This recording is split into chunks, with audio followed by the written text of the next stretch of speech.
Radhe Radhe everyone, एक बार फिर से आप सभी दर्शकों का इस चैनल पर बहुत बहुत स्वागत है। तो आज की इस वीडियो में मैं आप सभी के साथ पुत्रदा एकादशी की पूजा विधि शेयर करने वाली हूँ। पुत्रदा एकादशी जो संतान सुख के लिए विशेष मानी गई है और अगर सही तरीके से इसके नियमों का पालन करते हुए व्रत और लक्ष्मी नारायण का पूजन किया जाए तो संतान सुख की प्राप्ति एक दंपति को जरूर होती है। पुत्रदा एकादशी के व्रत में गौ माता का बहुत अधिक महत्व है।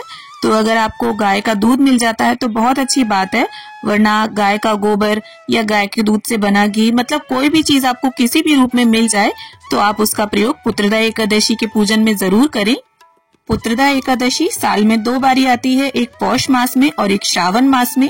तो देखिए, अगर आप पुत्र की कामना से पुत्रदा एकादशी का व्रत करना चाहते हैं तो हो सके तो पति पत्नी दोनों दंपति मिलकर व्रत रखकर इस पूजा को करें और आप चाहें तो साल की दोनों एकादशियों का व्रत धारण कर सकते हैं।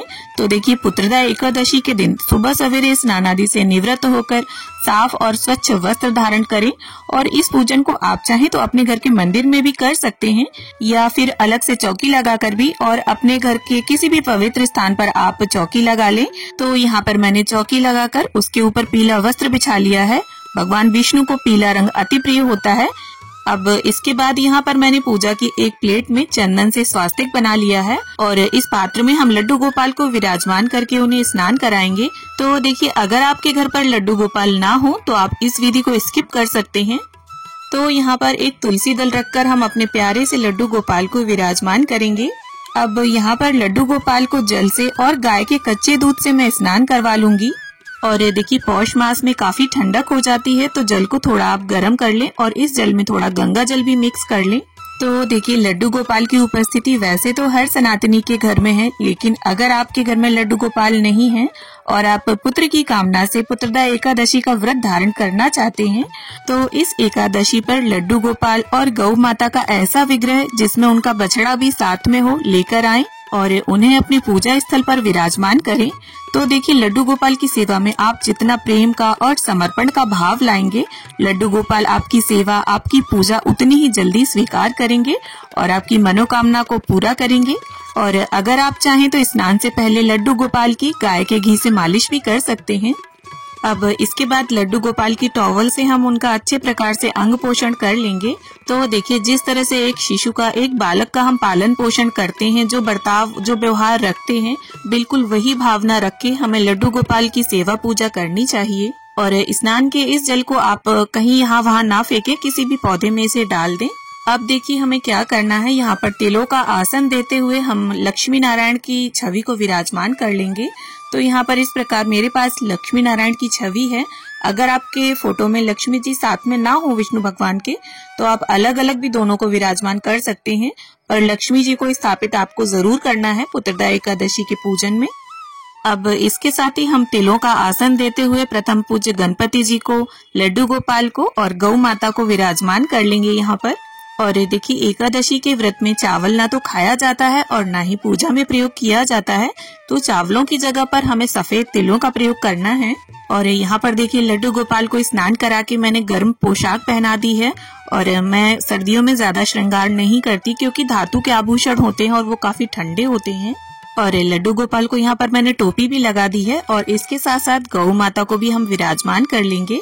और अब हम एक दीपक प्रज्वलित करके इसे रख लेंगे चौकी पर और इसके बाद गंगा जल और फूल की सहायता से स्नान की भावना से गणपति जी को, लक्ष्मी नारायण जी को और गौ माता को छींटा दे देंगे और साथ ही चौकी का भी पवित्रीकरण कर लेंगे।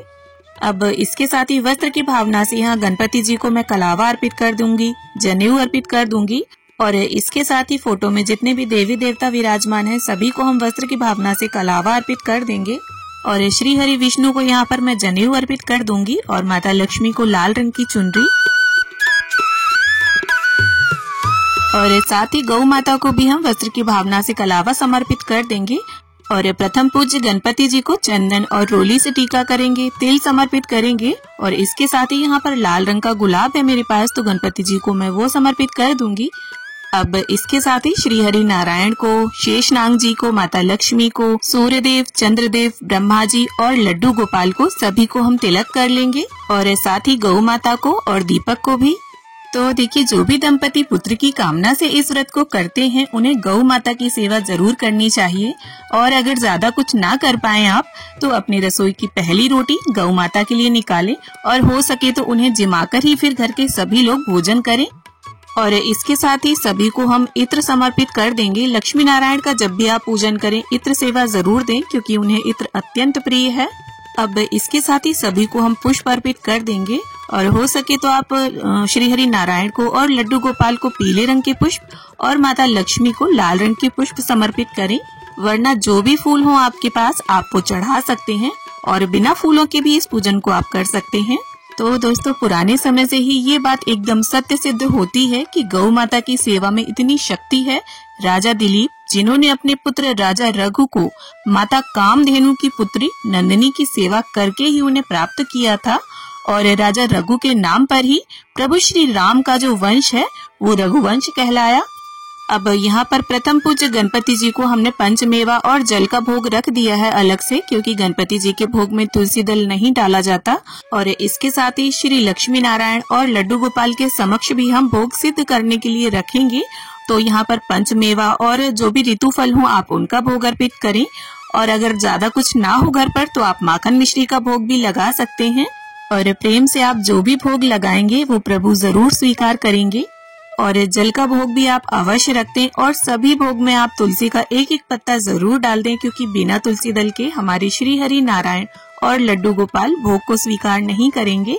और देखिए, एकादशी के व्रत में अन्न का भोग नहीं लगाया जाता, फलाहार भोग ही अर्पित किया जाता है। और अगर आपके पास मंजरी वाली तुलसी हो तो वो तुलसी दल आप श्री हरि नारायण को और लड्डू गोपाल को जरूर समर्पित करें।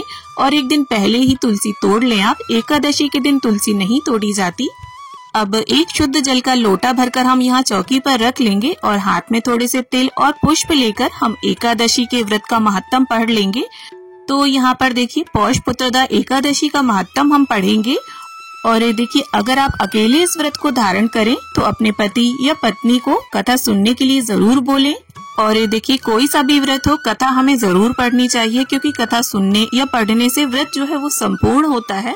और कथा संपूर्ण होने के बाद हाथ के पुष्प और तिल हम इस जल के लोटे में डाल देंगे और इस जल के लोटे को सूर्यदेव को अर्घ्य दे देंगे। अब भोग अर्पित करने के 10 से 15 मिनट के बाद हम ठाकुर जी को उनकी प्रिय बांसुरी धारण करवा देंगे। और इसके बाद यहाँ पर मैंने जो दीपक प्रज्वलित किया था उसी से आरती कर लूंगी। अगर आपको उस दीपक को उठाने का मन ना हो तो आप अलग से दीपक लगाकर भी आरती कर सकते हैं। तो बड़े ही प्रेम पूर्वक गणपति जी की, लड्डू गोपाल की, लक्ष्मी नारायण जी की, सभी की हम आरती उतार लेंगे। सृष्टि के पालन करता करुणामयी कृपा निधान की, जय विष्णु भगवान की, जय जय विष्णु भगवान की। अब आरती संपन्न होने के बाद सीधे हाथ में थोड़ा जल लेकर चौकी के आसपास फेरकर चौकी का आचमन कर लेंगे और दीपक का शीतलीकरण भी। और हाथ जोड़कर प्रभु से पूजा में रही कमियों के लिए क्षमा याचना कर लेंगे और अपनी मनोकामना को जल्द ही पूर्ण करने के लिए प्रार्थना करेंगे। और इसके साथ ही अपनी इच्छा और सामर्थ्य के अनुसार पूजा में रही कमियों को संपूर्ण करने के लिए कुछ दक्षिणा अवश्य निकाल कर रख दे। और इस दक्षिणा को द्वादशी यानी पारणा वाले दिन जब आप ब्राह्मण को दान करते हैं तो अगर आप सूखा सामान दान करते हैं तो उसमें इस दक्षिणा को रख दें। और अगर घर बुलाकर ब्राह्मण को भोजन कराते हैं तो इस दक्षिणा को देकर उनके चरण छूकर आशीष लें। तो उम्मीद करती हूँ वीडियो आप सभी को अच्छी लगी हो। वीडियो अगर थोड़ी भी पसंद आई हो तो वीडियो को लाइक करें, शेयर करें और इसी तरह की वीडियोस देखने के लिए मेरे साथ जुड़े रहें और चैनल को सब्सक्राइब कर लें। तो मिलती हूँ आप सभी से एक नए वीडियो के साथ, तब तक के लिए हरे कृष्णा, राधे राधे।